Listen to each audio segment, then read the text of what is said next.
how to turn off UI navigation in Roblox.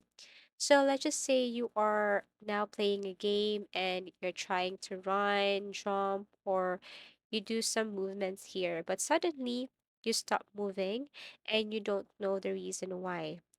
That is because you enabled UI navigation. This happens if you type any key here that causes your UI navigation to be enabled. So what you're going to do is to simply click this Roblox icon here and then kindly go to help.